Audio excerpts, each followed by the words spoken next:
วัสดีครับขอต้อนรับสู่รายการ Discovery Health Tips รายการที่จะเปิดโลกทัศน์และเปลี่ยนมุมมองใหม่ๆกับสุขภาพในด้านการแพทย์ทางเลือกให้กับคุณผู้ชมครับช่วง Health Discovery สนับสนุนโดยวิทยาลัยการแพทย์บูรณาการมหาวิทยาลัยธุรกิจบัณฑิตคุณผู้ชมครับรายการของเราในวันนี้ก็มีสาระดีๆเรื่องของยาไทยที่คุณผู้ชมเองก็สามารถพบได้ทั่วไปรอบตัวของเราเลยนะครับยาเหล่านั้นจะมีอะไรบ้างเราไปชมวิทยากันก่อนครับ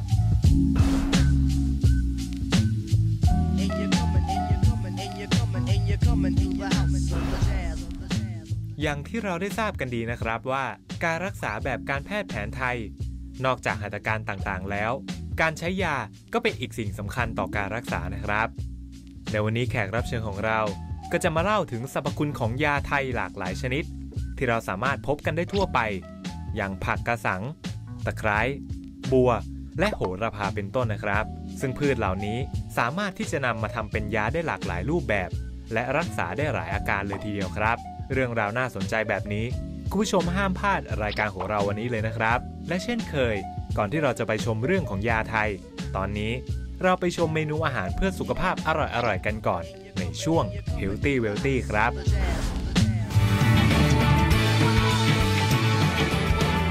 ช่วง Healthy Wealthy สนับสนุนโดยน้ำมันพืชมรกต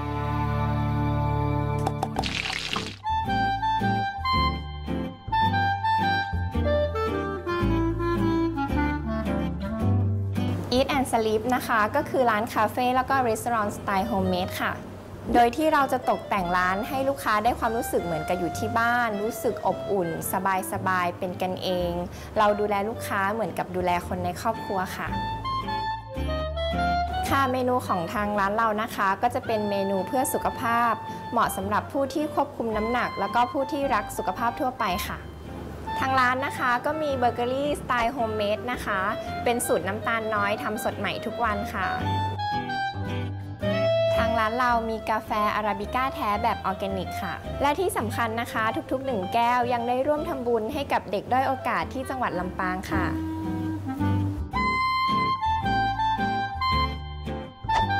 สวัสดีค่ะเชฟแกมค่ะจากร้าน Eat and Sleep วันนี้เมนูแนะนำของเราก็คือสปาเกตตี้ขี้เมาทะเลเส้นดำค่ะ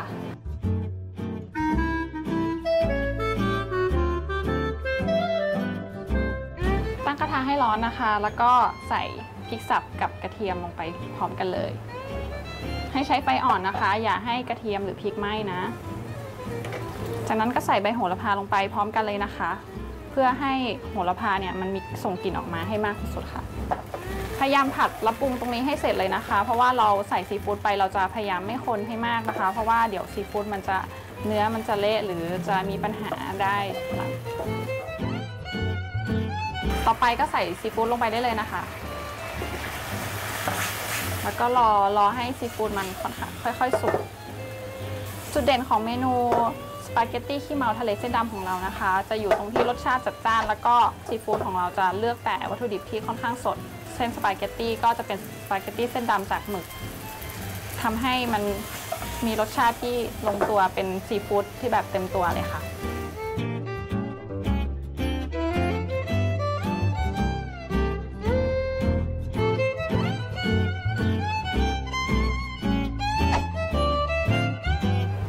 เสร็จแล้วค่ะสปาเกตตี้ขี้เมาทะเลเส้นดำจากร้าน Eat and Sleep ค่ะ Eat and Sleep Cafe นะคะตั้งอยู่ที่ลาดพร้าว 71 นะคะร้านจะอยู่ซ้ายมือก่อนถึง3แยกนะคะร้านเราเปิดทุกวันค่ะตั้งแต่ 10 โมงจนถึง 4 ทุ่มค่ะสามารถติดตามข้อมูลข่าวสารของร้านเรานะคะได้ที่เพจ Facebook และ Instagram ได้ที่ Eat and Sleep Cafe ค่ะหรือสอบถามข้อมูลได้ที่ 0971702255 ค่ะมันมีเด็ดกันนี้อีกหมอมันแก้รูมาติกรูมาตอยเกาต์ปวดข้อกระดูกปวดหัวเข่า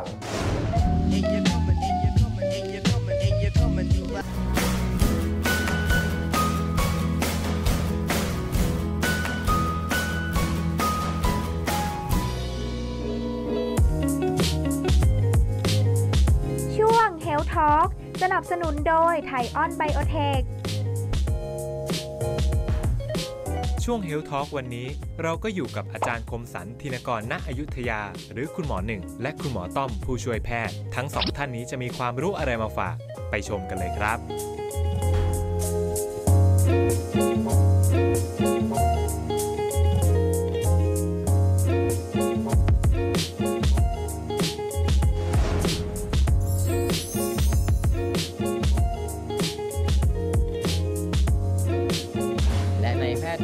กวินทราวิบูลย์งามนะครับ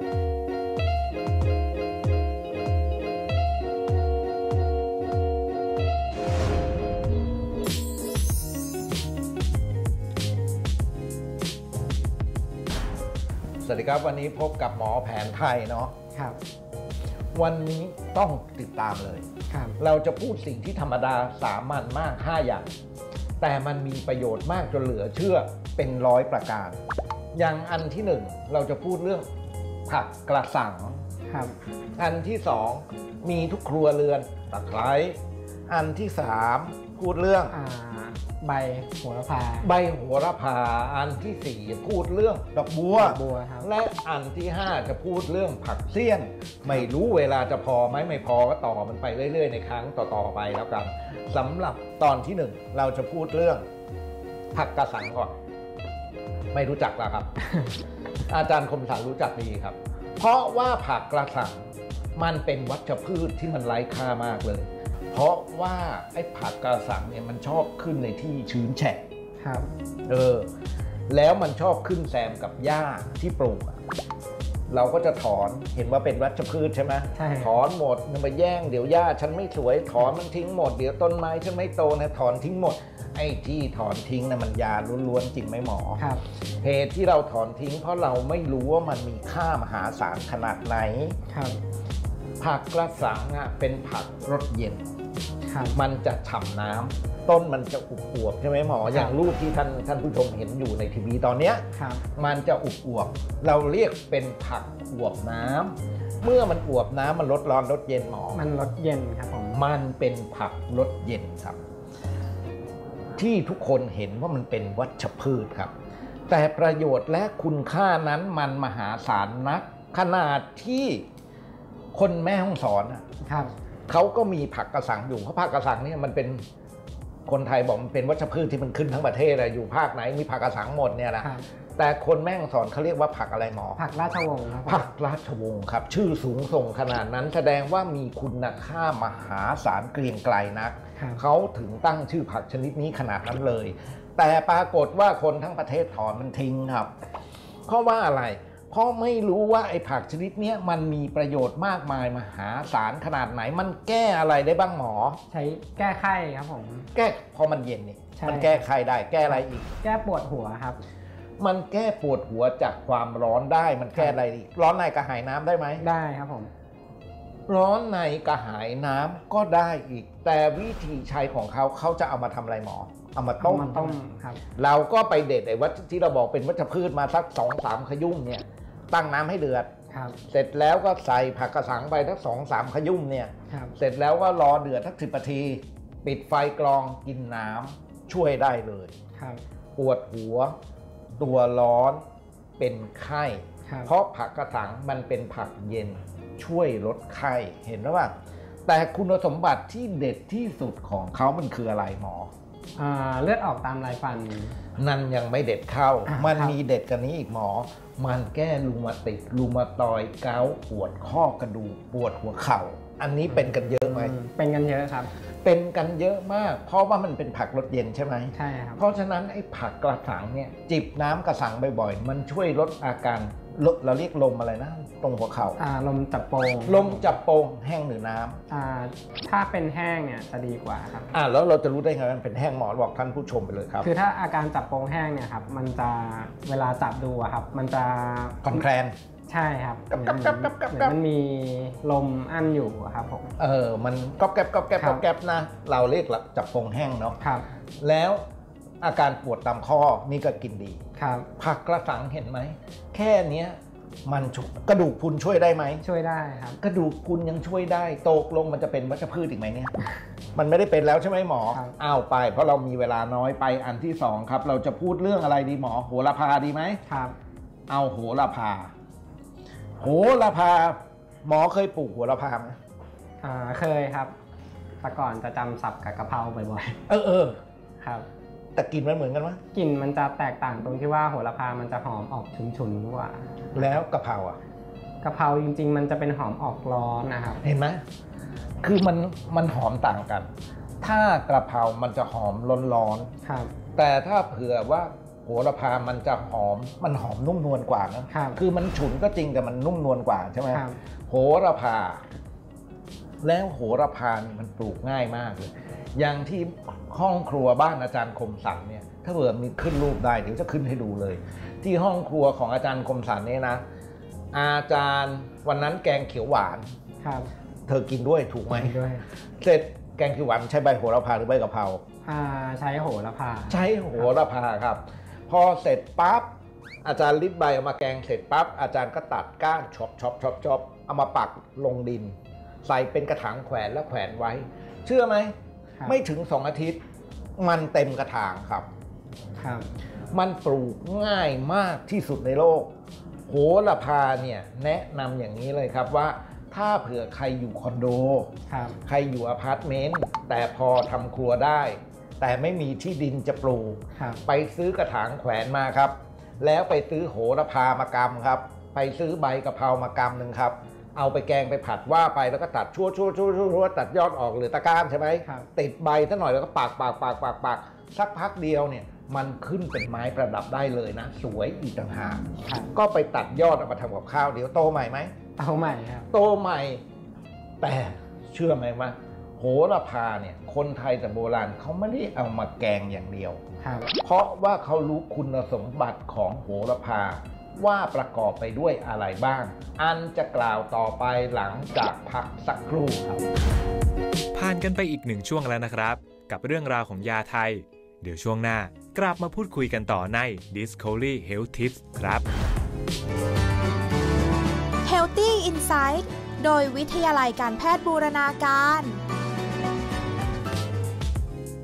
ค่ะสมุนไพรที่มีรสเย็นนะคะจะช่วยในการดับร้อนแล้วก็บำรุงอารมณ์ค่ะพืชใดที่ฉ่ำน้ำนะคะหรือว่าชอบขึ้นบริเวณริมชายคลองนะคะล้วนแต่มีสรรพคุณเย็นทั้งสิ้นนะคะสมุนไพรที่มีรสเย็นเช่นบัวผักบุ้งผักกระเฉดฟักแฟงและแตงทุกชนิดค่ะแล้วก็ใบบัวนะครับผมจะช่วยลดความดันโลหิตลงได้อันนี้เด็ดสุดเลยใครจะไปเชื่อใบบัวห่อของเนี่ย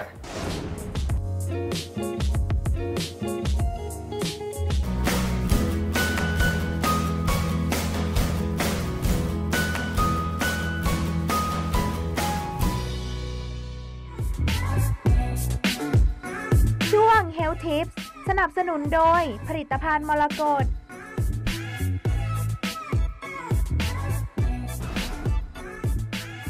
รู้เร็วเฮลตี้กับ Tamarin Clinic ให้คุณร่วมสนุกตอบคำถามสุขภาพประจำวันกับรายการ Discovery Health Tips สำหรับวันนี้ในคำถามที่ว่าหมอไทยมักใส่อะไรในการต้มก้านบัวข้อ A ย่าหวานข้อ B ชาจีนเลือกคำตอบที่ถูกต้องเพียงพิมพ์ A หรือ B เว้นวรรคตามด้วยชื่อและนามสกุลของคุณส่งมาที่ข้อความหรือ inbox ใน Facebook Fanpage รายการ Discovery Health Tips ผู้โชคดีที่ตอบถูกรับกิฟต์วอยเชอร์มูลค่า 3,000 บาทจาก Tamarin Clinic ไปเลยค่ะกลับเข้าสู่ช่วง Health Tips ครับช่วงนี้แขกรับเชิญของเราจะมาพูดถึงเรื่องอะไรกันต่อไปชมพร้อมกันเลยครับมาว่ากันต่อเลยครับโหระพาธรรมดาที่มันไม่ธรรมดาแล้วเพราะว่ามันมีสรรพคุณเหลือเชื่อครับเดี๋ยวหมอต้อมจัดอธิบายสาธยายให้ฟังดังนี้ครับครับผมก็คืออันแรกเนี่ยนะครับสำหรับเด็กเล็กที่ปวดท้องนะครับผมคือที่ร้องไห้เพราะว่าลมในท้องเนี่ยเยอะเราไม่มีมหาหิงอยู่แล้วเด็กมันปวดท้องเอาน้ำโหระพาเนี่ยมันจิบมันกินเลยหรือไม่ทำน้ำต้มโหระพาทาท้องได้ไหมได้เหมือนกันได้ครับอันที่2ครับแล้วก็สำหรับคุณแม่นะครับที่น้ำนมเนี่ยน้ำนมน้อยนะครับผมน้ำต้มโหระพาเนี่ยก็จะช่วยทำให้ขับน้ำนมของคุณแม่ได้ด้วยนมไม่ไหลไม่พอใส่ขวดเก็บไว้ให้ลูกกินน้ำต้มโหระพาบ่อยๆนมจะไหลพลักๆครับครับผมแล้วก็อาการท้องอืดนะครับผมลมในท้องเยอะเนี่ยท้องอืดท้องเฟ้อเป็นเลอเหม็นเปรี้ยวเขาเรียกอะไรกรดไหลย้อนเลยกินน้ำต้มโหระพาช่วยได้แล้วก็เหงือกบวม นะครับผมสามารถแทรกเกลือใครจะไปเชื่อนะว่าน้ำต้มใบโหระพาใส่เกลือแล้วมากั้วๆในปากเนี่ยลดอาการเหงือกบวมได้ครับผมจริงๆแล้วโหระพายังช่วยในเรื่องของการขับของเสียอีกด้วยขับยังไงหมออธิบายโดยการนำไปต้มและจิบอุ่นๆครับผมซึ่งพอจิบอุ่นๆเนี่ยมันจะมีเหงื่อออกมานะครับซึ่งของเสียเนี่ยจะถูกขับออกทางเหงื่อสามารถขับพิษของเสียออกทางน้ำเหงื่อได้โดยการจิบน้ำต้มโหระพาร้อนๆใช่ไหมครับแล้วก็แก้อาการสะอึกครับเฮ้ยทำไงคือกั้นใจป่ะน้ำใช่ต้องกั้นใจกินครับผมแก้วทีเดียวแล้วก็สำหรับผู้สูงวัยบางท่านที่มีอาการไม่ค่อยอยากอาหารเบื่ออาหารนะครับผมก็คือให้จิบน้ำต้มใบโหระพามันจะทำให้อยากกินข้าวครับผมแถมยังแก้กลุ่มอาการเกี่ยวกับหน้ามืดเป็นลมได้อีกนะครับตาลายอย่างเงี้ยครับผมเนาะดีเลยเนาะหมดไหมหมอหมดแล้วครับผมแต่ที่เด็ดที่สุดครับใครเป็นสิวหมอทำไงครับสามารถเอาไปแต้มหัวสิวได้ครับผมไปแต้มหัวสิวยังได้อีกต่างหากใช่ไหมประโยชน์มากหลายตกลงเราจะไปปลูกโหระพากันที่บ้านได้อย่างครับดอกบัวมันใช้ได้มันประกอบไปด้วยไหลกับรากคนละอันไหมหมอว่าไหลคือเง่ามันไหลคือเง่าครับเนี่ยมันจะทอดออกไปอย่างเงี้ยเขาเรียกไหลมันเง่ามันแล้วรากมันก็จะออกมาตามเง่าเห็นไหม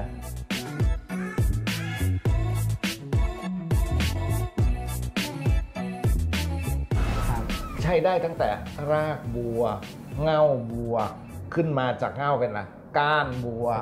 เป็นใบบัวเป็นดอกบัวเป็นเกสรบัวเป็นเมล็ดบัวเป็นดีบัวเชื่อไหมว่าทุกส่วนของบัวเนี่ยมันใช้ได้หมดซึ่งหมอต้อมจะสาธยายความไปเลยครับจากรากบัวเลยครับซึ่งมันเป็นยาบำรุงกำลังชั้นเลิศครับใช่ครับผมต่อไปเลยหมอก้านไปเลยก็คือก้านบัวครับ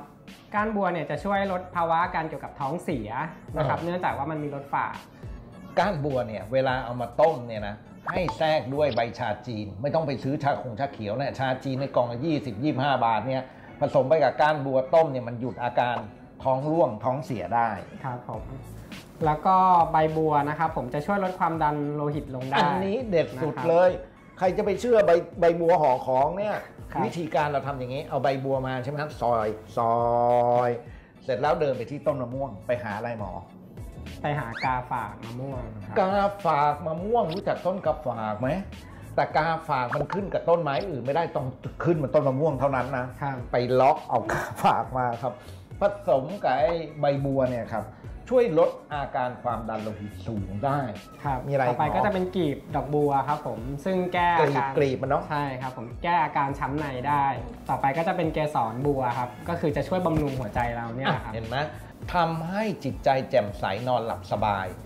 เอาเกสรบัวไปต้มน้ำได้น้ำต้มเกสรบัวหลวงใช้จิบแทนน้ำชาครับต่อไปก็จะเป็นเม็ดบัวครับผมจะช่วยในเรื่องเกี่ยวกับบำรุงสมองดีบัวช่วยบำรุงหัวใจอย่างดีครับดีบัวเนี่ยไอ้ที่มันขมเพราะขมแล้วมันเย็นใช่ไหมใช่ครับทำให้เลือดที่มันร้อนมันเย็นตัวลงไหมเย็นตัวลงทำให้หัวใจทำงานที่ทำงานหนักทำงานได้ทำงานน้อยลงดีขึ้นน้อยลงนะดีบัวเห็นไหมว่าบัวทุกส่วนมันเป็นยาทั้งหมดเวลาน้อยค่อยบรรจงครับว่าต่อเลยครับเอาอะไรดีครับหมอตะไคร้ดีกว่า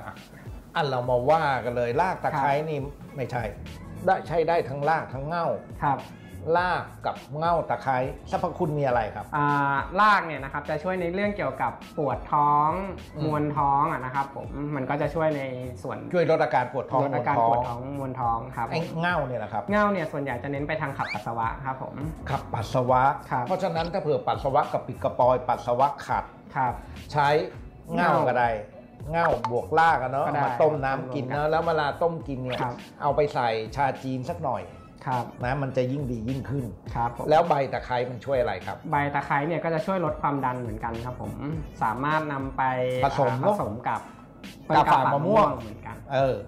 อาจารย์คมสันขอแนะนำน้ำพริกชนิดหนึ่งที่เราเรียกว่าน้ำพริกตะไคร้ครับวิธีการครับทำครับเคยทำให้หมอต้อมกินอยู่ครั้งหนึ่งเราเอาตะไคร้เนี่ยมาซอยให้ละเอียดเลยครับพอซอยละเอียดเสร็จโขลกรวมไปกับกุ้งแห้งนะครับกุ้งแห้งดีๆหน่อยแล้วก็เอากะปิ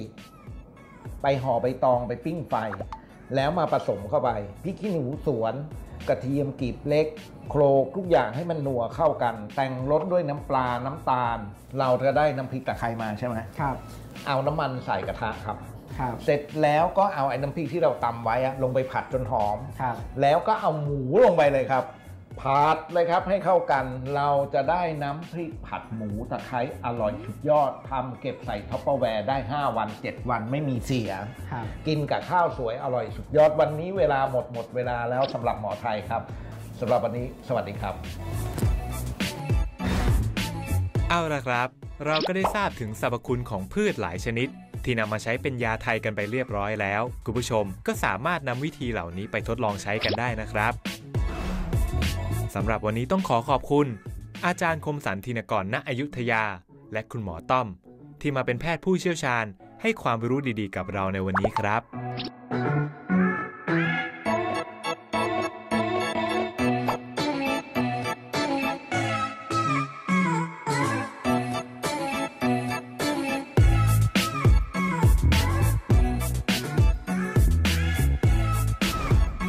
ขอขอบคุณผู้สนับสนุนรายการวิทยาลัยการแพทย์บูรณาการมหาวิทยาลัยธุรกิจบัณฑิตธรรมรินทร์คลินิกบริษัทไทออนไบโอเทคและน้ำมันพืชมรกต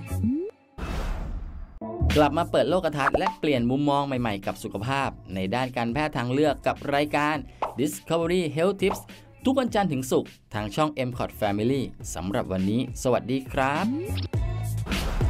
ออกกำลังกายมากเกินไปนอนไม่พออะไรอย่างเงี้ยครับเพราะฉะนั้นมันก็จะอ่อนเพลียหมดใช่ไหมครับ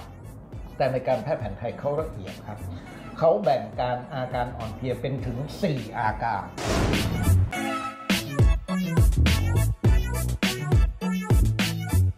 ไม่สบายเนื้อสบายตัวมันอธิบายยากเนาะใช่ครับแต่ตัวเราจะรู้สึกด้วยว่าฉันไม่สบายเนื้อสบายตัวแล้วนั่นแหละอาการอ่อนเพลียมันเริ่มมาแล้ว